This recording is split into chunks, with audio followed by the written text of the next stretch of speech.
Okay, so my name is Alice. I am a comic book writer and artist. I do master's degree also researching about horror comic books. And we gotta talk about censorship because there's been a, well, dark ages thing here in Brazil. I am from Brazil, so I apologize about my accent. So today is September 7th, which is our Independence Day, and Rio de Janeiro is holding a biennial book fair, which is the biggest literary fair in the country. And why? What does it have to do with censorship? So yesterday, the mayor, whose name is Crivella, he's a religious book writer, by the way, he's also an author.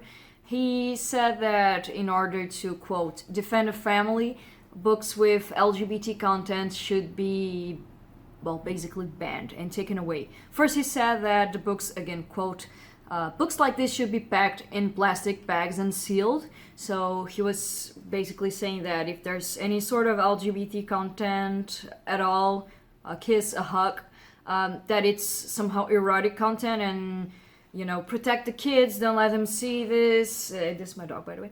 And so at first he demanded that all the LGBT books had to be wrapped around a plastic bag, like a black plastic bag, and they should be labeled as inappropriate content for minors or something like that. And some of the editors who were at the book fair, they did it, but even so, today they had a sort of a lawsuit that some of these people went there in the book fair. There was a judge that suspended this law against the seizure of books, but even so, they found a way. And today there were armed men in the book fair, place where there's a whole bunch of kids. And I guess armed men are okay to be there, but gay kisses are not. So makes sense, right? Yeah, no. So this book fair, it's the biggest literary fair in Brazil, and we are having this censorship back there. It has a powerful meaning. And let's talk about censorship itself. So Crivella is a guy from Brazil's Republic Party. He's a religious fundamentalist. He's an evangelist, and which would be okay. I mean, people with religious background could preach love and all that stuff, but I guess that unfortunately wasn't what happened to this man, nor to our president, whose name is Bolsonaro. And you probably heard about him even not giving a fuck about Amazon fires, or being homophobic, or being sexist, or being whatever. Yeah, he's got quite a name for himself. But yeah, so this Crivella guy, he put this ban, and tonight they had some protests inside the book fair, which is really cool, really neat. People yelling against censorship, and reaction which is just great. But I thought that maybe it's important to talk about censorship itself and how it affects comic books and books all over. It's like a cyclic thing that every once in a while, when you have either a fascist government or a religious fundamentalist government, or just like fucked up politicians, they tend to ban books. And the first thing that gets fucked up is like books, artists, teachers.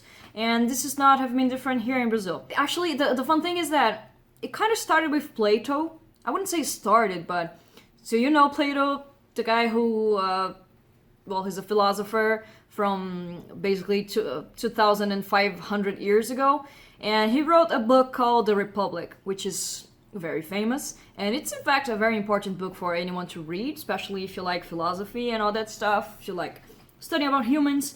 It's a good book to read, but he has an interesting thing that he basically preaches that art is copying thing. You probably heard about like Plato's cave, or perhaps you heard about simulacrum, which is a concept on you have an idea, which is the only like, let's say when you say idealistic, you have an idea. No one can reproduce an idea, but you can try to reproduce the idea. So let's say I have the idea of a chair. So okay, cool. Then let's get to a carpenter so he or she can do a chair. And they will have the chair, which is not as good as the idea of a chair, but it's a chair nonetheless. And what Plato says is that artists, they take a big canvas and they draw a chair. So they're doing the copy of the idea, which is the simulacrum. And by that, it means that artists are messing up with people's ideals because they draw a chair which you cannot sit in, and it's just the copy of a copy. Basically, what I want to get to that is that his mindset is that art is a bad influence because you're preaching to people just a copy of a copy. You're not even trying to preach the idea. So it's still all that thing that, kids are going to think that this is the chair, this canvas, as if kids are absolutely stupid and cannot distinguish a canvas or a drawing of a chair. Or maybe like if you have a cartoonist chair, oh my god, kids will be deceived and all that stuff. And there's an interesting quote on Plato that, open quote, "Good people and gods do not deceive, but painters constantly deceive us by trying to make their fake imitations look real." So, yeah, fake news, fake paintings. And he started this whole point that artists are a bad influence, that artists have the power to influence kids, to influence adults. And he said, like, oh yeah, so good people, they tend to fight and they have a good life. But when you have, for instance, a poet who writes a story where, like a tragedy, Greek tragedy, he was Greek. When you write a Greek tragedy regarding this hero who tried really hard but he couldn't make it, they say that you're deceiving. And in the tragedy, perhaps you have a bad guy who is, evil or something, and he makes it, he achieves his goal, and whoa, that's wrong, because then kids are gonna think and protect the kids shit. But at some point, we all are platonic in a way that we don't wanna, most of us I guess, we don't want kids to have access to pornography. It's too early for them. This is a platonic feeling that, some things are wrong. We all have this kind of thought if you ask, like, yeah, so let's let people draw pedophilia or something like that. I mean, I'm pushing the example far away to kind of point that we are somehow platonic. But anyways, this whole thing that arts are a big and bad influence and can fuck kids up all goes from, over 2,000 years ago. So it kind of makes sense that we have this in our minds. Thing is, LGBT, it shouldn't be bad. That's the thing. He thinks that, pedophilia is bad. I mean, yeah. But he thinks that, if there's a person is a homosexual, that's bad. So this is the whole thing, like, yeah, you're influencing people to think that this is okay when it's not. And fuck you, it's okay. It's completely okay, and it's completely fine. And we should be normalizing this, because this is fucking normal. I mean, Greeks, you remember what men did in Greece? Yeah. Okay, let's put a few more years on that. Let's go over Plato.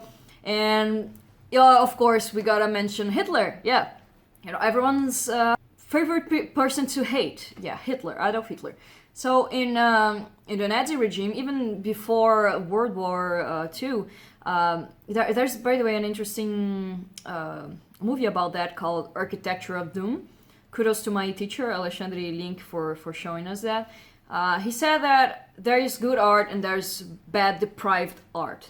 So what that mean? You had people like Wagner, who did great operas, and that was classic and good art. But if Jews and people from the ghetto, or perhaps gypsies, they would do grotesque art, he said that that's deprivating. So there was a huge censorship on that as well. They took that off, and they rearranged all the architecture, all the structure of German back then, because of what was considered art. I mean, he was a lover of art, we can't deny that. But he would just consider art, whatever the fuck he liked, as art, which would be kind of like the classics, the Greeks. So Plato. There's a big thread on that. You can see where did he get it from. And there's some very famous images and pictures of photographs of the Nazi regime burning books, which is, I mean, every once in a while we get a fucked up regime of people burning books as if they're like super dangerous. And they are dangerous because we learn things with books, and sometimes that's not what they want. People who are smart and who are learning things are harder to be manipulated. So it kind of makes sense that they don't want us to read books, to read good books, read the Bible, read this whatever classic Plato thing. But don't read homosexual book, don't read, artist books, don't read grotesque books. And since lots of people think that just being an artist makes you sort of a communist, Let's talk bad things about communists. One of them, especially, it's a guy called Mao Zedong. He was a dictator in China in the 50s. So he also burned books, and teachers were the ones who were like most fucked up at his regime.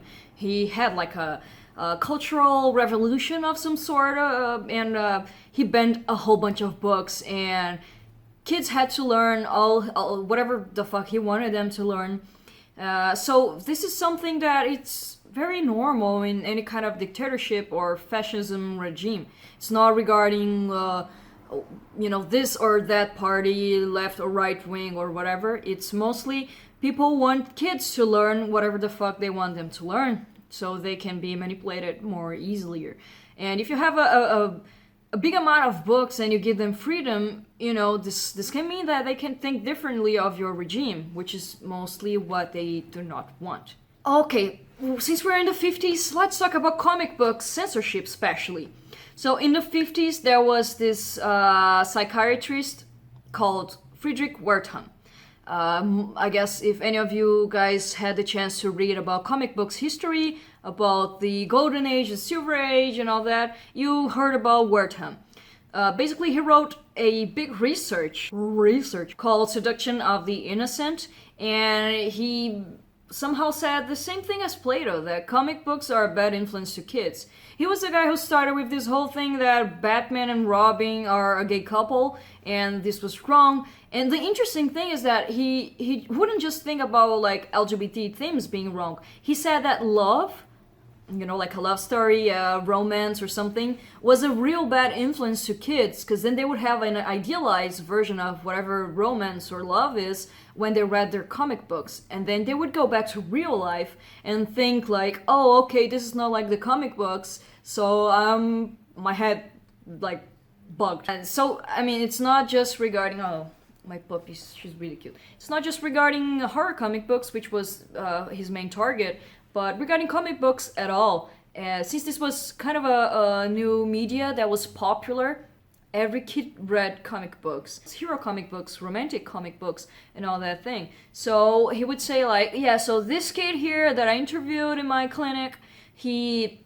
robbed this place and he showed some weird signs of, sort of a pathology, and he read comic books. Which is pretty similar to what we see today of mass shootings.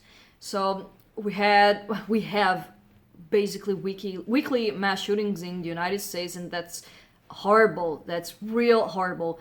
And what they say, like, yeah, it's because of course, video games.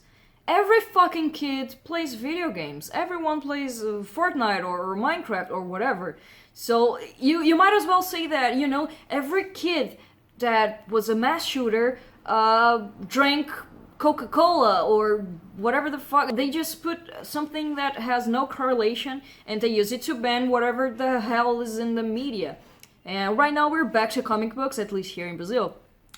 There's a very interesting research by Dr. Carol Tilly, who was I guess a couple weeks ago here in Brazil to the 6th Jornadas Internacionais em Quadrinhos, which is an academic congress on comic books. I had the chance to be there. So it's like, it's all correlated and it's all coming back. Every once in a while we have this. To quote something else, there's an interesting research book called The Philosophy of Horror by Noel Carroll. He wrote this in the 90s. Why I'm touching horror? Because Wertham was mostly focused on censoring horror comic books, and they had to have like this seal of approval of, yeah, this comic's okay for you to show your kid. And there were lots of horror comic books who were just censored and they just stopped doing it. The editors, they thought like, yeah, maybe we're not gonna publish it because we're gonna be censored. EC Comics was one of that, the guys from Mad Magazine, that they kept publishing and they're like, yeah, fuck you and your whole seal. Kudos to them. But horror was also like one of these things that they say, yeah, so why the fuck are you gonna show a comic about a guy who murders someone? And that thing, like, yeah, this is gonna make people wanna murder someone. Noel Carroll said, quote, "What's the problem about horror? They're a natural relative to a culture's conceptual scheme of nature. Monsters are natural, right? So they do not fit the scheme, they violate it. That's what he was saying about monsters. Thus, monsters are not only physically threatening, they are cognitively threatening.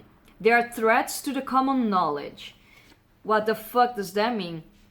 If you're in contact with a monster, thus LGBT or whatever the fuck, video games or comics, if you're in contact with a monster, your cognition will absorb it as a normal, let's say, thing about monsters. The interesting thing is when you're gonna write a monster and someone gets too close to it, you will absorb it and some of its characteristics, its traits, and its skills perhaps. But since we're gonna normalize it, the problem is that, oh yeah, so we're gonna see gay people kissing. What after? They're gonna get married, and they get married, and then, this is normal. This is everyday thing. It's not big news. Yeah, a couple got married. I mean, couples get married. And this is relates a lot to racism. Like, oh, what? So black people are gonna have jobs and all that stuff. Yeah, this should be an everyday thing. This should be normalized. So the cognition, what Carol says, is mostly regarding that. And if you're too close to it, you're gonna, think about it. And if you're gonna think about it, you might absorb some of it, and you might think that, why are they making a huge fuss about a couple kissing? The book in question that was one of Crivella, Rio de Janeiro's biggest issues, was a comic book by Marvel. It's the Avengers, called Children's Crusade, Cruzada das Crianças in Portuguese. And there is a couple of young guys who were kissing, and that's it. There is no sex scenes, there is no like hardcore teabag or anything like that. It's just a couple of teenagers who were kissing each other. And that was, I guess, cognitively scary enough for him to want to censor all the books, all the LGBT books on the fair. Okay, so I talked a lot about what now? So they're censoring books. What do we do now? Why should you give a fuck? Why should I give a fuck? First, because there's books, and that regards a lot on freedom. I have the freedom to read whatever the fuck I want. It's not just a matter of like freedom of speech and all, but if something is getting censored by a religious fundamentalist such as Crivella, you kind of mess up also state and religion. Brazil's a laicist country, so technically we have no official religion. We respect all, which is huge bullshit. We fucking don't. But I mean, we should have a freedom to write whatever we want and to read whatever you want. And when they start censoring these things, many people would think like, yeah, it's fine, I'm not gay, so I don't give a fuck. But what they're gonna censor next? Maybe you're not evangelical, you're a Catholic. What if they start censoring Catholic books because they're not evangelical? Or maybe it's the opposite, like, yeah, maybe it's a Catholic mayor who wants to ban this other evangelical things. Maybe they want to put a warrant on whoever has this or that kind of book. So maybe you're researching something, or you just have this old book there and they're gonna arrest you, which is something they did a lot on military dictatorships everywhere in the world, Brazil included. So you should give a fuck, because even though maybe it's not hitting your ass, maybe it's just a matter of time. And we're talking about people, and people who are already hurt so much, and maybe spreading the word could help. So please do if you have the chance. And what to do next? I think people who publish books and comic books, which is my case, which is many others' case, you should definitely get a lawyer. Someone who would get if there's like police officers with a warrant, so your comic book who has a gay kiss, they want to get it off, which is exactly my case. My comic book has gay kisses because it's people when they're kissing, and wow, you should have a lawyer so they can say, yeah, regarding this and that law, you shouldn't be able to take that, you need this kind of permit, laws protect us. So you should perhaps see a lawyer, maybe search online if you don't have the chance to pay for a lawyer, see whatever your friends are doing. If there's some sort of a union in your place, that would be great. People with the same job, they work together on their own rights. So maybe form a union, or at least a group where people can share this kind of information. Like perhaps I find a law who says they cannot take my comic books away just for having people kissing, so I can share that with my fellow comic book artists and friends. This would be pretty cool. Have groups, have people talk to people, and fight and spread the word. I'm gonna be posting a whole bunch of links with articles from New York Times, from other places, both in English and Portuguese, and as soon as I can, I'll try to put some subs here in Portuguese. But if you do have the chance, please spread the word. There are pretty good articles here on the links. You don't have to spread my video. If you want to, that's awesome, but if don't, it's completely fine. There are a whole bunch of people who are doing good articles. And thank you very much. Let me know if I can help with something. Let me hear your thoughts, and if you have a nice link about some sort of a article or someone talking about this, let me know. I would love to update it here. So yeah, and let's keep fighting.